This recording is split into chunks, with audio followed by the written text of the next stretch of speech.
Almost 300 girls are still missing. The U.S. President Barack Obama is seeking global action against the Boko Haram sect. It's a very complex and delicate situation. It is unfair that we have over 200 girls out there and they are suffering.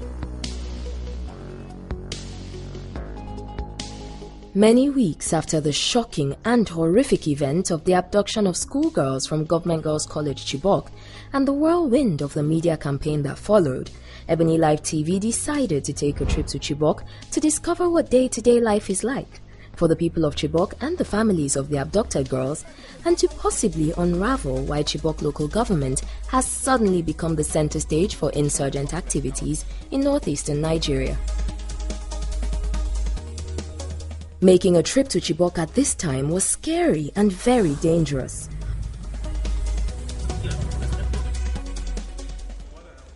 We were in two minds whether to brave it or not, but Mfomi Leonard, one of Ebony Live TV's senior content producers and directors, was determined to go. It was terrifying for us as a new TV channel to take on this challenge, but we just could not sit still and do nothing. We did decide that the fewer the crew members that went on the journey, the better. Ebony Live TV's final decision was that a two-man crew should go on the trip. Chimex was to join in from Abuja. Armed with lightweight high-definition cameras and other lightweight film gadgets and equipment, we take off from the Ebony Live TV base to arrive at the first port of call, Maiduguri.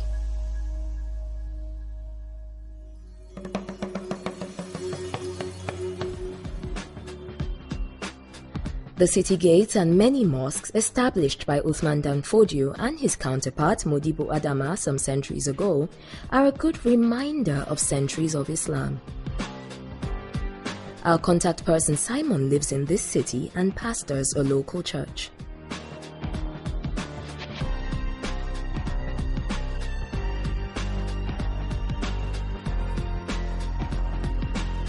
He's part of the minority Christian population that lives in the predominantly Muslim city and is also a native of Chibok. I've been in Maiduguri for long. I've been in Maiduguri since 1979. I started my secondary school here. It's a place to stay. We have a logo, Home of Peace. Before the insurgents, you would really like to stay in this place. We learn of a drill exercise by some vigilante groups in the city who have come together to seek government support in combating the insurgents. Not so sure about whether we will be allowed to film, we convince one of the members of the group to use a phone to record the exercise as they display their capabilities to fight the insurgents.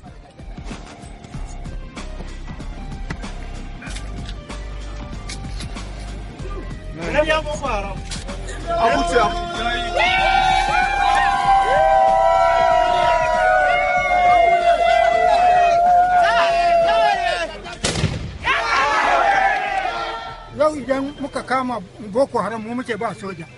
Su ba su taba kama ko ɗaya ba. Kuma ba sa so a ce soja Boko Haram sun kama. Vigilante group sun kama Boko Haram. After securing some vigilante group members as a part of our security team, the road trip to Chibok begins.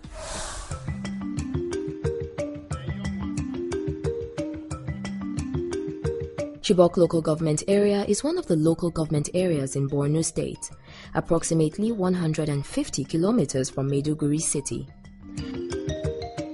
Pastor Simon understands that with the present security situation, it will be quite dangerous traveling to Chibok. But he is excited because it gives him the opportunity to meet with his extended family, many of whose daughters are victims of the abduction. Pastor Simon finds some time to stop by the local church he pastors, and he prays for protection with a few faithful before embarking on this journey. For in Jesus' name we pray.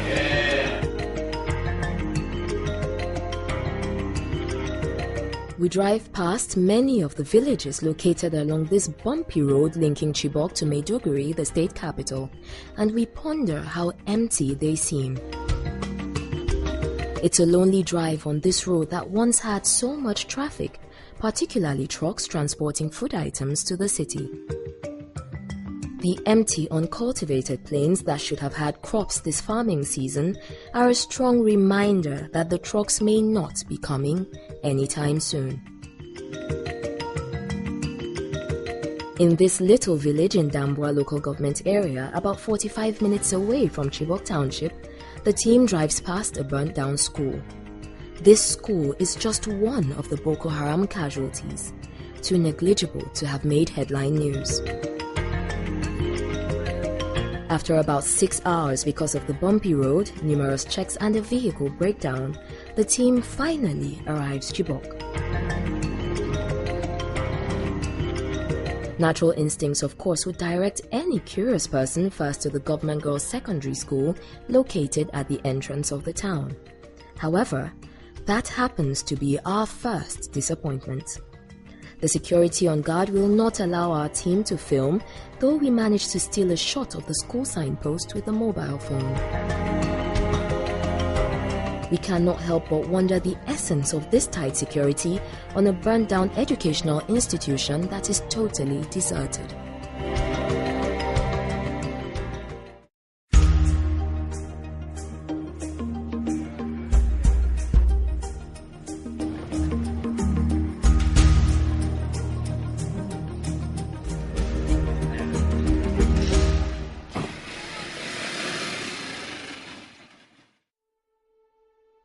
Pastor Simon meets with two of his brothers who we can immediately see are somewhat suspicious and untrusting, especially when they are introduced to two strangers with cameras. But Pastor Simon somehow manages to convince his kinsmen.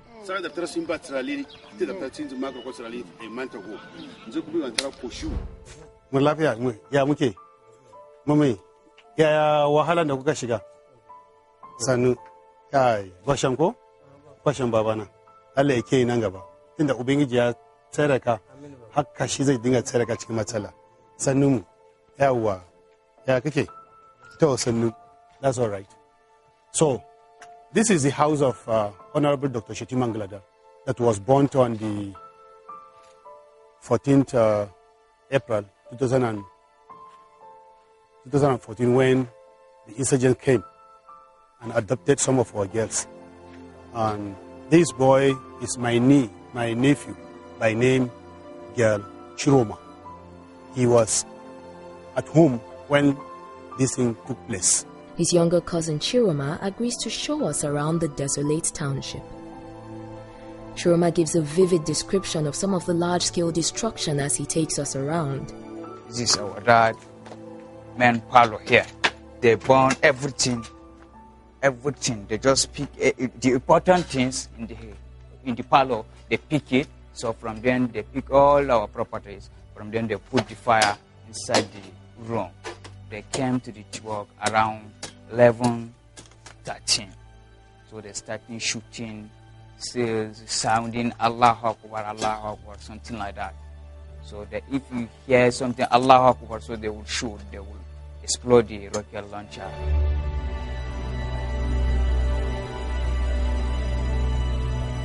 This is the complex, the shopping complex. Our people in Chibok doing business here. When they burned the chairman house and the Dr. Shetima Nglada house, so they came to this place and then they burned the place. Mud houses and woven straw fences give the little town a dusty brown color in the evening sun. Children lined up with their yellow jerrycans announced to everyone one of Chibok's major challenges, a scarcity of water.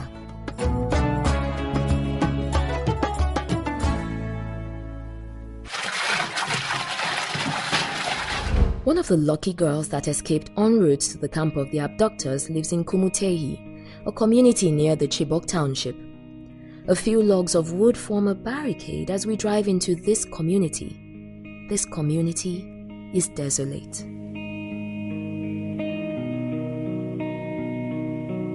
Pastor Simon meets his sister whose daughter was abducted and is still being held. Her husband has joined the local vigilante, a group that draws its strength more from necessity to help guard the community rather than ability. These three that you saw are the parents of the abducted girl. One of his daughter, this one is husband and wife. All of us seated here have daughters among the abductees, and some of the mothers are not here. All of us who are standing here, we are the father to the girls. Sometimes we think they are in school, but then we remember they are not. We are continuously traumatized. We can't do anything for ourselves as a community because our daughters that help us in chores and farm work are no more. For this Komitehi community leader, it is the desperation of a father attempting to rescue not just his daughter, but the daughters of his kinsmen. He may be forced to continue living with the vivid memory of seeing the truck disappear into darkness with the girls and being unable to do anything to rescue them. I and some other vigilantes mounted motorbikes and we began to follow the trail the girls left, using their shoes and head ties. And when we were so close to the point where we saw them, we stopped because of the heavy weapons the insurgents had in their possession. Iliabulus from Shawa village is now taking refuge in this friendly community. He narrates the ordeal of the insurgents' visit to his village. We are relaxing in the village. They just came, they begin to shoot the gun. We are in the village. They are shooting the gun. We hear them. Then we begin the run. They kill our people, many people. They go carry fire. They burn our village. Everything for the village, they burn it. Where we enter now, we don't know. So we just our neighbor. Then they carry us. See my leg now. They carry gun, shoot me for leg. This is my leg. I then shoot them. Before this incident, we were living in peace, but now no one can sit at home and eat comfortably. We are always on the run. Around that 11 o'clock in the night, that's 11 o'clock p.m. So I can see somebody is calling me. So I just pick my call. After I pick my call now, I can hear, he's telling me, bros, do you know what's happening? I say, what's happening? He say, no, these guys are in that town. I say, which people now? He say, it's Boko Haram. I say, so how do you know? He say, somebody called him that he saw the cars were entering Chibok. So by one village called Gaglam, around that Gaglam. So they were entering from that Gaglam to Chibok.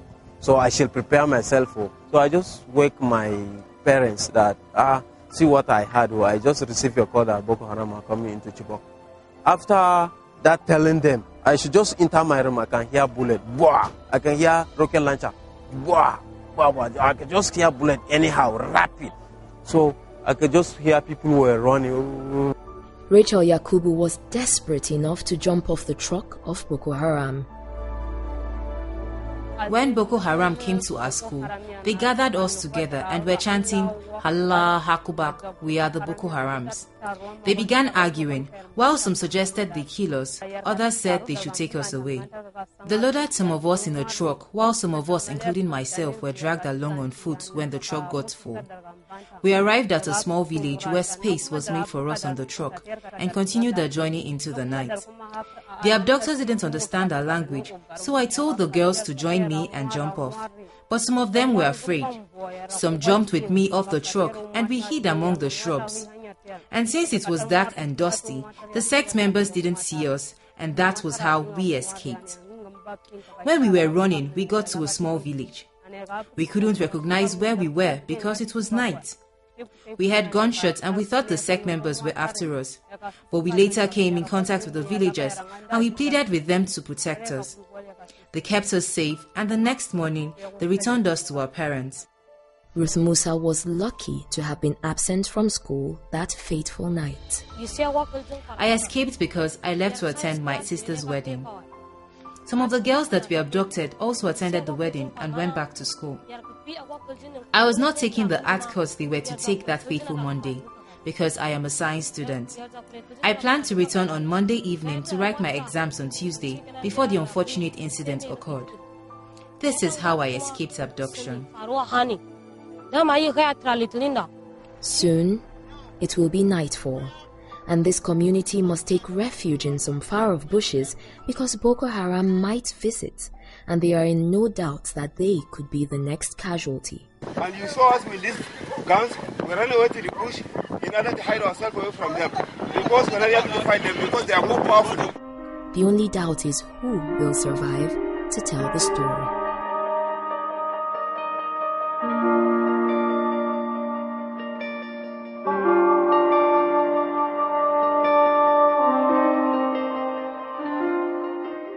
This man, like his fortunate daughter, may not be so lucky after all, because he shares the grief of the community. And I was happy for this, my daughter, which is already come out from these dangerous people. I'm also pray to God that the remaining girls, which is away from Sambisa, let all government to think of that they will remove us for this girl, which have been seen by the dangerous people, Boko Haram. I want to plead to the international organizations and media to please assist us by sending capable people to come deliver us and set my friends free. On behalf of all the fathers here, please, Shakau, we are begging you in order to release those our daughters for us. On behalf of all the women here, I am pleading to Shekau to release our daughters. The social media campaign gathers momentum, with international and local celebrities joining in. Globally leading female figures such as Michelle Obama, Malala Yousafzai, Aisha Sese raised their voices. Bringing it closer to home in Nigeria, Obie Ezekwesili, Hadiza Bala, Aisha Oyebode, Mo Abudu, Betty Irabo, Ruth Osime, and many others are lending their voices to drive home the message of bring back our girls. The beautiful singer Colleen has written this very heart-rending song. Empty beds, empty hearts. We are trying so hard not to. This program of the Bring Back Our Girls campaign is a campaign calling on government, agencies of government and security agencies to please intensify efforts at bringing back our girls. We come in peace, hand in hand, and we ask that you... Whatever we can do collectively to find these girls, we must do. This endless pain, oh, this pain inside. We have no any other motive here other than to bring back these girls because they do not deserve what they are going through. See them smile, bring them home, back home, bring them home. And we do believe that the battle to bring them back is a battle of no retreat, no surrender. We have resolved that we will continue to come out every day till these girls are out. Because home is where they belong. Bring our girls back. This problem it's gone on too long. We're not going to take it anymore. We need those girls back. Rest. This needs to change. Nigeria needs to change for the better. Absolutely. We can't keep living in disbelief. I think it's right about time that Nigeria speaks with one voice. And we pray. We demand on the part of the government immediate release, immediate rescue operation, so that these girls can join their parents. We're hoping that this work will not be in vain and something good will come out of it.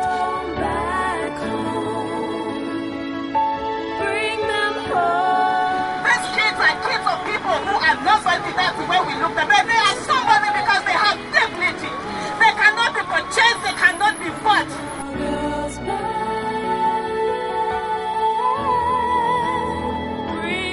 We will fight, we will face any kind of challenge. I swear to God, we're ready to die for this cause until these girls are back. Give up, the time is now. Enough's enough. We need them now. Don't let us down, please.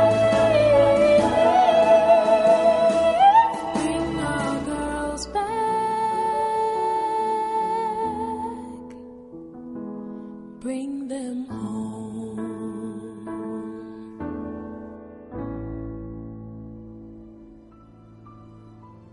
For Ruth Musa, Jane Yakubu, and many of these Chibok girls, their voices may never be heard, either campaigning a cause for themselves or for someone else. Their school remains burnt and their schoolmates still in the camp of Boko Haram. The hope and the bright future that education brings is gently fading away.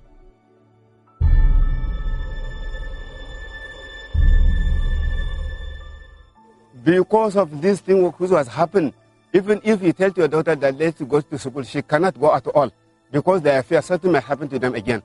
And even we, the parents, we cannot leave them to go at all. Why? Because government are not helping if something happens.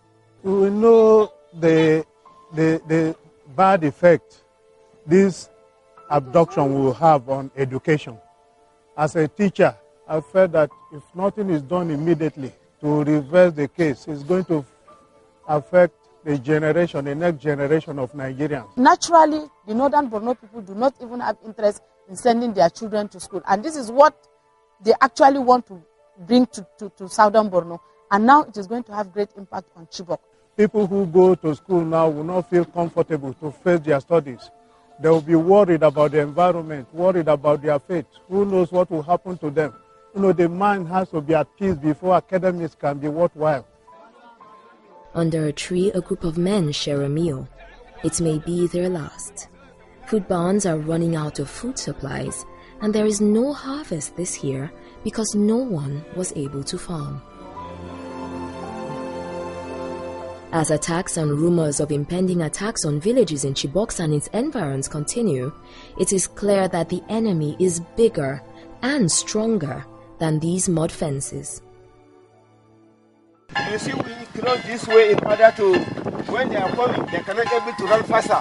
So that we meant to try to run away from them this way. When they come here, they will have a go slow, so that we can able to run away. This way we are. Because whenever they are coming with the bike. They will run come. Some of them have they are open this place, some of them have will run away. That's why we are closing all our villages. Because they are born all the other villages. The insurgents go to villages and loot the community, kill the villagers, and burn down the remaining food and houses. As Srali, Blackar, Kwamzrali, Kubrivu, Shawa, and others were all born. In this inside, only remind this village remind. Anything might happen, just they will drop on us. The community has no one to rely on except themselves. Here, solidarity is a matter of obligation and desperation. You see, these weapons that we have, it's not because of fighting, just we hold it in our hand in order to escape away from those people. Even those when they came here, we are at the bush hiding ourselves. The desperation of a people left to die.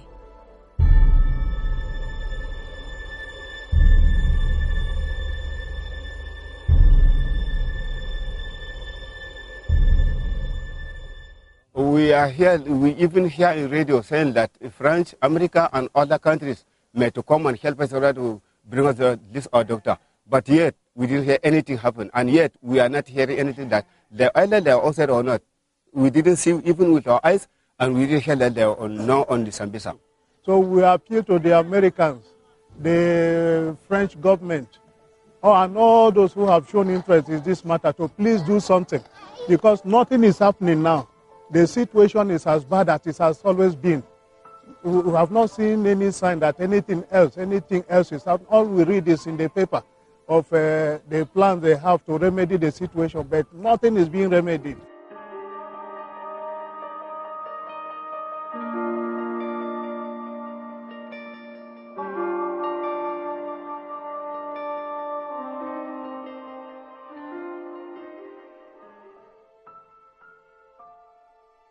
We will embark on a journey to Maiduguri.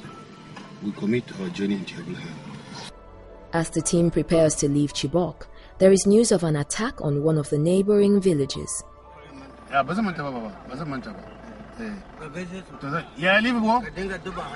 The team is bypassed by vigilantes packed into little cars as they drive to confront the heavily armed insurgents. We say goodbye to Chibok, the community that has got very little time to write petitions like this one or to grieve about their girls who are yet to come back. The community that has been left to itself in the face of imminent danger. Ebony Live TV may have made this trip to Chibok hoping to find some answers. But we are leaving Chibok with even more questions. We are praying for the government and also for the surrounding countries to help us. Maybe they will try to collect this water for us and again to stop the things that used to happen to us in this our area.